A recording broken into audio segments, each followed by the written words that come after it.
अगर आपने पार्ट 1 का वीडियो नहीं देखा है तो लिंक डिस्क्रिप्शन में दे दिया गया है।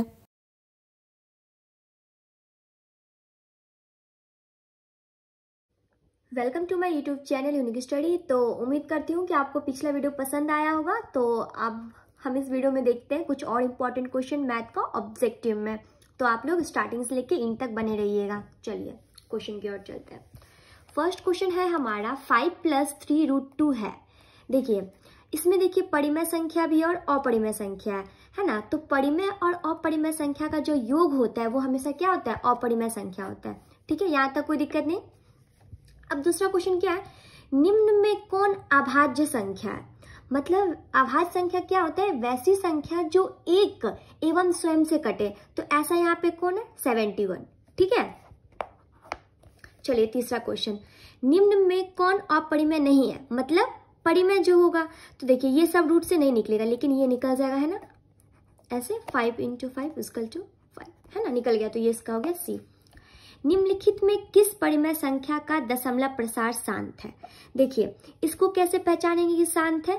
देखिए इसके ना हर का एलसीएम निकालेंगे हम, और एलसीएम जो निकालेंगे उसमें क्या आना चाहिए, 2 और 5 आना चाहिए। उसके अलावा कुछ और आता है तो वो शांत नहीं है। लेकिन हमें बताना है शांत कौन सा है। तो हम चेक करते हैं। वैसे हमको पता है हमें कि ये होगा, बट हम आपको यहाँ पे एक चेक करके दिखा रहे हैं, यही वाला। तो 160 है, इसका निकालते हैं। 2 से करेंगे 18, 2 से करेंगे कितना बार में हो जाएगा इसका 40, 2 से 20, और ये 2 से 10, 2 से 5 और 5 बन जाता है। देखिए इसमें क्या आया, 2 आया और 5 आया, मतलब ये क्या है, शांत। तो ये इसका हो गया ये। ठीक है, अब क्या 5 नंबर, 2 लगातार सम संख्याओं का महत्तम समावर्तक होता है। मतलब कि 2 लगातार, तो 2 और 4 का लेते हैं।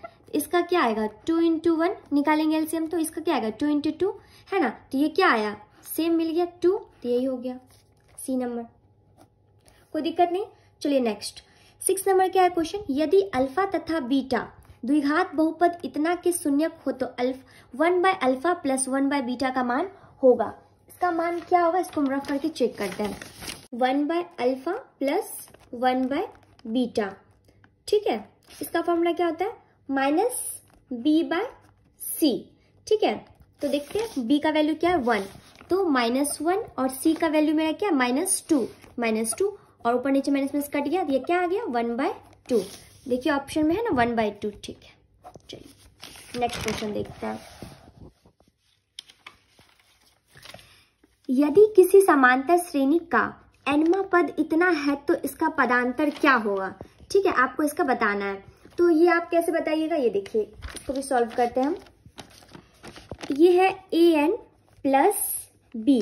ठीक है, यहाँ पे हमको निकालना है n बराबर, इसको मान तो लें 1 2 और ये चलते रहेगा। ठीक, तो हमको इसका निकालना है, पहले 1 पे बैठाते हैं n, जहाँ n 1 + b। ठीक है, एक क्या निकल जाएगा a + b। ठीक, समीकरण एक हम 2 रख के देखेंगे, an + b। तो a × एक 1 रखे, एक 2 रखे, 2 + b, इसको करेंगे तो 2a + b। 2 समीकरण मेरा निकल गया है ना। अब हमको क्या करना है, इसको घटा देना है, a2 - a1। a2 सर्वांतर निकालना है, d का वैल्यू a2 - a1। तो a2 मेरा कितना निकल गया, a2 ये 2a + b, और फॉर्मूला से माइनस, और b कितना है a + b। 2 चीजें एक साथ नहीं लिख सकते इसलिए ब्रैकेट में कर दिए। तो इसका क्या हो जाएगा 2a + b -a और -b, +b और -b कट गया, क्योंकि देखो अंक सेम हो मीन्स डिजिट सेम हो और चिन्ह विपरीत हो तो क्या होता है, कट जाता है। तो क्या आया 2a - a, और 2a में से a एक घट गया तो कितना बचेगा, a बचेगा। ऑप्शन देखिए मेरा a है, हाँ a है। अब क्या है, बिंदु इतना का भुज है। देखिए इसको कहते हैं भुज और इसको कहते हैं कोटि। ठीक है, तो भुज पूछा है हमारा, तो भुज हमारा क्या हो जाएगा 6। ठीक है, भुज क्या कहता है ये, और कोटि कहता है तो जो ऑप्शन में दूसरा रहता है -5 ये। ठीक है, अब 9 नंबर क्वेश्चन क्या है, बिंदु 2,3 स्थित है। इसके लिए आपको ये देखना पड़ेगा,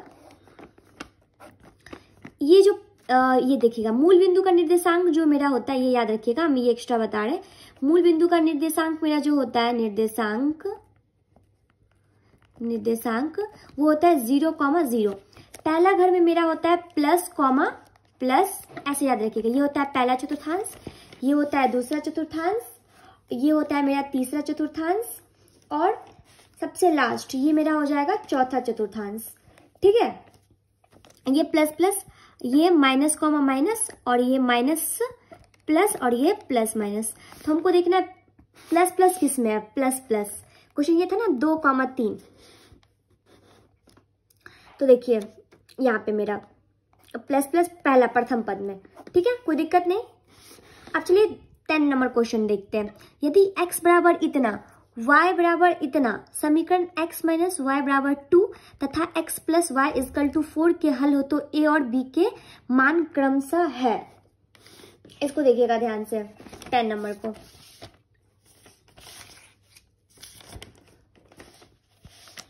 पहला मेरा क्या है, x minus y, x minus y equal to 2, और एक है मेरा x plus y equal to 4। देखिए ये दोनों क्या हो जाएगा, कट जाएगा, सेम अथी का है, और ये x 2x हो गया, और ये 4 और 2 6, तो ये कट जाएगा मेरा 3 बार में, सॉरी 2 से कटेगा 3 बार में। x का वैल्यू क्या आ गया मेरा, 3 आया। एक मेरा क्या आ गया, 3 आ गया। अब इसको हम क्या करेंगे, दूसरे समीकरण में बैठा देंगे। ठीक है, तो समीकरण 1 में रखिए चाहे 2 में रखिए, किसी हम समीकरण 1 में रखते हैं, समीकरण 1 में x का मान रखने पर। ठीक है, तो समीकरण 1 में क्या, x minus y equal to 2, x का वैल्यू मेरा 3 minus y equal to 2, minus y इधर लिख लिया, मतलब इधर ही है 2, ये प्लस 3 जो है बराबर के उस तरफ जाएगा तो क्या हो जाएगा, -3, तो माइनस वाई, और 3 में से 2 गया तो 1। अब बड़ा के सामने का साइन क्या है, माइनस, माइनस से माइनस खत्म, y बराबर 1। ठीक है, कोई दिक्कत नहीं। देखते हैं इसका आंसर क्या है। x का वैल्यू मेरा 3 आया और y का वैल्यू 1। अब हम चेक करते हैं ये कहाँ है। देखिए x का वैल्यू 3 आ गया और y का वैल्यू 1। पहला वाला जो होता है वो होता है x और दूसरा वाला क्या होता है, y। ठीक है, तो ये हमारा ऑप्शन हो गया सी नंबर। ठीक है, अब देखिए 11 नंबर, समीकरण x² plus 2x plus 4 is equal to 0 मूल की प्रकृति है। आपको इसको बताना है कि ये मूल की प्रकृति है कि नहीं। इसको भी देखिए रफ में, x² plus 2x plus 4 is equal to 0। ठीक है, इसको हमको क्या करना है, मूलों की प्रकृति बताना है। तो आपको पता है कि d बराबर b² माइनस 4ac, इस पे आपको बैठा देना, ये फॉर्मूला पे। b², b मेरा क्या है, b², ये 2 का स्क्वायर, माइनस है तो माइनस, 4 है तो 4 इंटू a, इसके गुना में कुछ नहीं तो 1 है। ठीक है, क्या है 1, तो यहाँ 1 बैठा दी, और c मेरा क्या है 4 इंटू 4, d इजकल टू 2 का स्क्वायर 4 माइनस 4 1 जा 4, 4 4 जा 16, और इसको हम घटा देंगे तो कितना हो जाएगा मेरा, 8 4 16, 12 हो जाएगा, -12। तो ये हो गया हमारा -12। तो ये हमारा क्या आया, 0 से छोटा आया। ठीक है, तो ये हो जाएगा इस तरह से, मतलब 0 से भी छोटा है तो मतलब 0 यहाँ पे बड़ा हो गया, तो ये हमारा क्या हो जाएगा, अवास्तविक, है ना। चलिए 12 नंबर, बिंदुओं इतना और इतना के बीच की दूरी है। आपको इसको बताना है, इसके बीच का दूरी बताना है आपको इसमें। ठीक है, देखिए दूरी का सूत्र आप लोग जानते ही होंगे, है ना, एक बार लेकिन हम देख लेते हैं दूरी सूत्र को। क्या होता है ये देखिए, x2 माइनस x1 का होल स्क्वायर, ठीक है, प्लस y2 माइनस y1 का होल स्क्वायर। ये हमारा ये क्वेश्चन है 4,-1 और 2,3। ये होता है x1 y1, ठीक है, और ये होता है x2 y2। अब बस हमको ये पुट कर देना यहाँ पे जो जैसे x2 मेरा क्या है 2 माइनस फॉर्मूला से, और x1 मेरा 4 है, स्क्वायर प्लस तो प्लस y2 मेरा है 3 माइनस y1 है मेरा माइनस का 1 का स्क्वायर। ठीक है, यहाँ पे बराबर होगा, हम यहाँ पे रफ करें इसीलिए इसको घटा लेंगे तो क्या आ जाएगा 2 माइनस 2 का स्क्वायर प्लस 3 और माइनस 1 माइनस प्लस और 1 का स्क्वायर 1 हो गया। ठीक है, माइनस माइनस प्लस हो गया, ये 1 का स्क्वायर, ठीक, और 2 का स्क्वायर माइनस 2 का स्क्वायर 4 प्लस 3 एक 4, 4 का स्क्वायर 16, और 16 4 क्या होता है 20, और इसका हम निकालेंगे एलसीएम 10, 2 5 जा 10, तो क्या आ गया, इसका एक होता है 2, निकल गया, तो 2√5, ऑप्शन देखते हैं हमारा 2√5 है, 2√5, ठीक है। 13 नंबर क्वेश्चन, बिंदुओं 4,10 और 2,2 को मिलाने वाली रेखाखंड के मध्य बिंदु से बिंदु 0,2 की दूरी। देखिए इसमें ये बहुत आसान है, ठीक है, ट्रिक के माध्यम से देखिए, इसका पहला और इसका पहला ले लीजिए, इसका पहला है 4 और इसका पहला है 2, तो जोड़ दीजिए और बटा में क्या कर दीजिए 2 कर दीजिए, 4 2 6 और बटा में 2, इसको काट देंगे तो क्या आ जाएगा 3 आ जाएगा मेरा, ठीक है। एक हो गया 3, और दूसरा का अब दूसरा ले लीजिए, एक इसका है 10 और प्लस, और इसका क्या है 2, बटा में 2 कर दिए, 10 2 12, 12 बटा में 2, इसको काटेंगे तो क्या आ जाएगा 6, ठीक है। एक बिंदु मेरा निकल गया 3 और 6, ठीक है, और एक बिंदु हमारा दिया हुआ था 0,2, ये देखिए दूरी 0,2। उसके बाद अब हम क्या करेंगे, इसको फॉर्मूला बिठा देंगे, इसको हम मान लेंगे x1, मानेंगे क्या होगा ही x1 y1, इसका x2 y2, वही सूत्र फिर से दूरी सूत्र, रेखाखंड के मध्य बिंदु से बिंदु की दूरी सूत्र, तो x2 माइनस x1 का whole square plus y2 minus y1 का होल स्क्वायर, जैसे भी पिछले क्वेश्चन बैठा है वैसे यहाँ पे भी बैठाना है आपको। x2 है 0 माइनस x1 मेरा है 3 का स्क्वायर प्लस y2 मेरा 2 माइनस y1 मेरा है 6, 0 माइनस 3 मतलब 3 का स्क्वायर 9 हो गया, ठीक है, प्लस और इसका -4 का स्क्वायर, चक 16 और 16 9 25 ये 5, अब देखिए 5 इकाई, यही होगा आंसर आ गया इसका, ठीक है। अब नेक्स्ट क्वेश्चन देखिए, यदि त्रिभुज ABC के शीर्षों के निर्देशांक A का दिया हुआ है 2,4, B का दिया है 0,6 तथा C का इतना हो तो त्रिभुज के केंद्रक निर्देशांक होंगे। जब वहां पे 2 था तो हम 2 का लेते, अब 3 वाला 3 लेते हैं, पहला तीनों का पहला लीजिए 2 0 4, मतलब 2 + 0 + 4, और अब 3 है तो 3 देंगे, 4 2 6 और बट्टा में 3 3 दूनी 6 आया 2 यहाँ पे, और दूसरा का लास्ट वाला लीजिए 4 6 -1, 4 + 6 -1, 3 है तो 3, 6 4 10 प्लस माइनस तो 9, ये 3 3 9, क्या निकल के आ गया एक 2,3, ये देखिए 2,3 है आंसर, ऑप्शन में यही हो गया 2,3। चलिए अब नेक्स्ट क्वेश्चन क्या है मेरा, यदि बिंदु 1,2 0,0 और AB संरेख हो तो, अब देखिए संरेख के लिए चलिए इसका फॉर्मूला देखते हैं क्या होगा, 1/2, यहाँ पे सबसे पहले आप x लिख लीजिए, ठीक है, y माइनस y लिख लीजिए, ठीक, यहाँ पे भी x लिख लीजिए, फिर लिखिए y माइनस y, 3 बार आपको वही चीज करना है, कर लिए, यहाँ तक कोई दिक्कत नहीं, 3 बार एक ही चीज लिख दिए। आपको एक ट्रिक याद रखना है, 123 231 और 312, पहले है 1 2 3 बैठा दीजिए, 1 2 3, फिर 2 3 1, फिर 3 1 2, यहाँ तक कोई दिक्कत नहीं, बैठा दिए फॉर्मूला पे। इसको कैसे पढ़ेंगे, x1 into y2 minus y1, y2 minus y3 plus x2, y3 minus y1 plus x3, y1 minus y2, यहाँ तो कोई दिक्कत नहीं, बराबर में 0। अब ये इससे गुना में होगा तो ये इसके भी 0 हो जाएगा, ठीक है, तो इसको लेके हमको चलना ही नहीं है, ठीक, तो 0 होगा तो इसको तो लेके चलेंगे x1, ठीक, तो क्वेश्चन क्या है मेरा x1, देखिए x1 मेरा कितना है 1 बैठा दिए, y2 मेरा कितना है 0 माइनस तो माइनस, y3 मेरा है b बैठा दिए, प्लस तो प्लस, x2 मेरा है 0, y3 है b, माइनस तो माइनस, y1 कितना है 2, प्लस तो प्लस, x3 मेरा है a, y1 है 2, माइनस तो माइनस, और y2 मेरा है 0, और बराबर में 0 डाल दिया, बैठा दिया। अब 1 को इससे करेंगे तो ये 0 हो गया, तो यहाँ पे क्या बचा -b, ये पूरा 0 क्योंकि 0 से इसको गुना करेंगे तो पूरा 0, इसको लिखना ही नहीं है। अब है +2a और a को 0 से करेंगे तो इतना ही हो जाएगा, बराबर में 0, तो -b + 2a = 0 हुआ। तो इसको सीधा लिख लेते हैं, 2a पहले प्लस वाला लिख लेते हैं और -b है तो -b बराबर 0। ये क्या हो जाएगा, 2a -b बराबर को उस तरफ जाएगा तो प्लस 2a बराबर b, हमको ये देखना है 2a बराबर b। ठीक है, 15 नंबर का C, कोई दिक्कत नहीं। चलिए अब क्या है, 2 समान कोण त्रिभुजों में उनकी संगत भुजाओं का अनुपात सदैव समान होता है, यह कथन किसका है? बताइए आप लोग किसका है?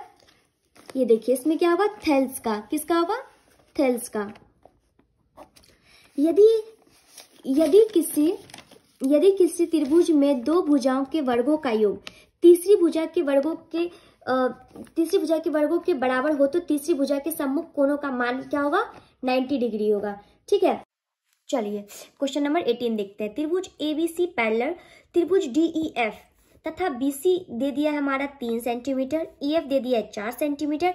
यदि त्रिभुज ABC का क्षेत्रफल 54 सेंटीमीटर स्क्वायर हो तो त्रिभुज DEF का क्षेत्रफल है। इसको हम रफ करके चेक करते हैं। ठीक है, चलिए देखते हैं। AR त्रिभुज, ये फॉर्मूला है, त्रिभुज ABC और यहाँ पे AX DEF। ठीक, ये BC और यहाँ पे क्या हो जाएगा EF। ठीक, ये हमारा कितना दे दिया है 54, ABC 54 और ये X हो जाएगा, यहाँ पे स्क्वायर भी होगा। ठीक है, 54/X। BC हमारा दे दिया है 3 और EF 4, 3 और 4 स्क्वायर और स्क्वायर। 54X 3 3 9 4 चक 16, इसको इसे करेंगे तो 9X आ जाएगा और इसको हम इससे गुना करेंगे तो कितना आ जाएगा मेरा 864 आ जाएगा। ठीक है, अब इसको काट देंगे 864, ये इसके गुना में भाग में चला आएगा तो कितना बार में आपका कट जाएगा मेरा 96 बार में। ठीक है, x बराबर 96 सेंटीमीटर स्क्वायर, इसका आंसर यही होना चाहिए। चलिए देखते हैं 96 सेंटीमीटर स्क्वायर, हाँ बी नंबर।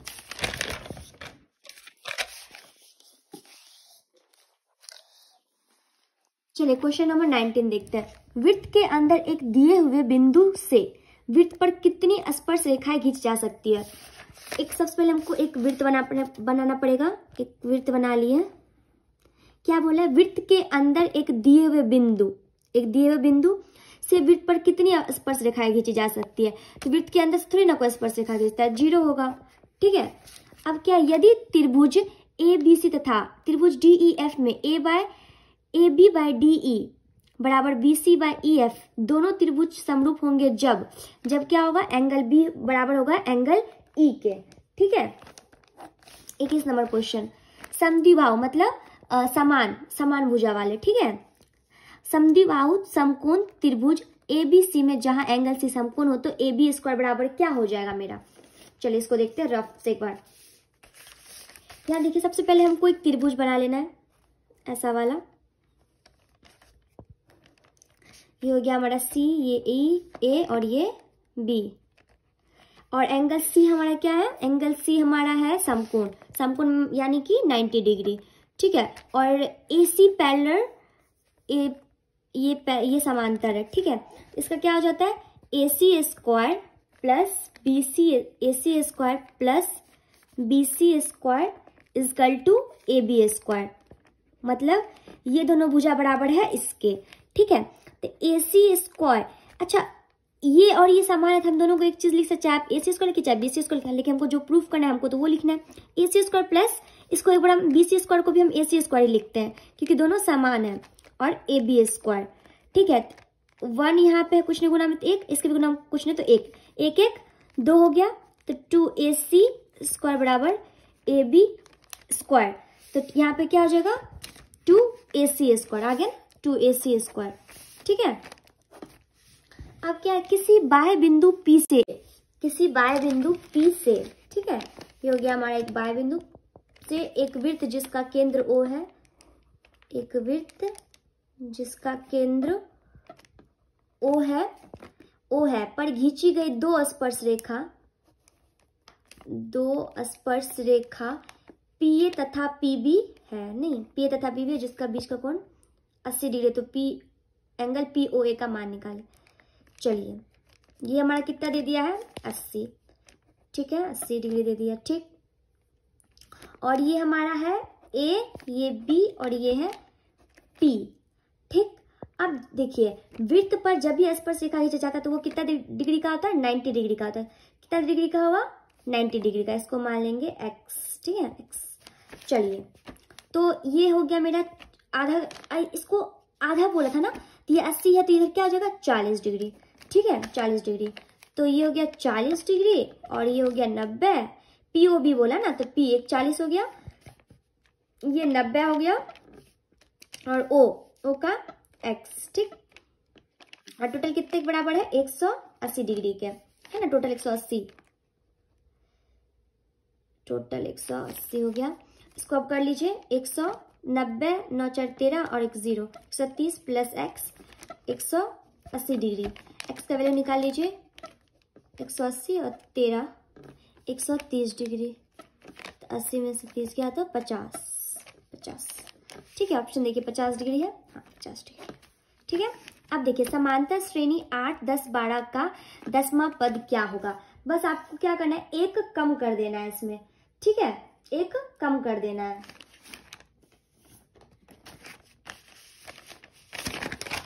क्लिक पेज नहीं बचा, चलो कोई बात नहीं। यहाँ पे 10 है ना तो एक कम कर देंगे, a प्लस 9d। ए का वैल्यू मेरा कितना है 8 प्लस 9 और d मतलब a2 माइनस a1 मतलब 10 में से 8 गया तो 2, ठीक है 2। तो d का वैल्यू क्या आ गया 2 आ गया। 9 8 72 8 16 17 17 दूनी ये क्या हो गया 8 और 9 दूनी 18 18 और 8 26 है आंसर, ठीक है। अब क्या है नेक्स्ट क्वेश्चन, यदि समीकरण x² plus 2k into plus 2k into plus 4 equal to 0 है तो एक मूल 2 है तो k का मान क्या होगा। जहां जहां इंटू नहीं है, ये x है 2kx, तो जहां जहां मेरा x है वहां वहां हमको क्या पुट करना है 2। चलिए इसको देखते हैं, x² मतलब कि 2 का स्क्वायर प्लस 2k और x की जगह पे 2 डालना है प्लस 4 इक्वल टू 0। 2 का स्क्वायर 4, 2 दूनी 4k plus 4 equal to 0। 4 4 8 plus 4k बराबर 0। 4k और ये प्लस 8 है तो उधर जाएगा तो माइनस 8 हो जाएगा। k बराबर माइनस 8 बटा में 4 कट के आ गया क्या माइनस का 2, k बराबर -2 आंसर है बी नंबर। चलिए 25 नंबर क्वेश्चन, समांतर श्रेणी 21 18 15 का कौन सा पद शून्य है। ठीक है, तो आपको ये बताना है कौन सा पद इसका शून्य है। तो यहाँ देखिए an बराबर 0 मतलब शून्य, इसका कौन सा फॉर्मूला होता है समांतर d। तो a plus n minus 1 into d equal to 0। A मेरा कितना है 21 बैठा दिए, प्लस है तो प्लस n अंतिमा पद, तो अंतिमा पद इसका कितना दे दिया हमको, कुछ नहीं दिया है तो वैसे ही छोड़ देंगे -1 और d मतलब a2 माइनस a1 तो 18 में से 21 गया तो मेरा कितना बचेगा d -3 बराबर 0। 21 प्लस ये हो गया 21 प्लस नहीं प्लस माइनस 21 माइनस 3n, इसको इससे गुना कर रहे हैं देखिए 3n और माइनस प्लस 3 को इससे करेंगे तो 3 बराबर का 0। 21 और 3 24 माइनस 3n बराबर 0, -3 इधर ही रखेंगे और ये 24 प्लस उधर जाएगा तो क्या हो जाएगा माइनस का, माइनस से माइनस खत्म हो गया। 3n बराबर 24, 3 से 21 3 8 24, n का वैल्यू मेरा क्या आ गया 8 आ गया, मतलब कि 8वां पद इसका क्या होगा शून्य होगा। उम्मीद करती हूँ कि यह वीडियो आपको पसंद आया होगा और पसंद आया होगा तो प्लीज लाइक कमेंट शेयर सब जरूर कीजिएगा। धन्यवाद।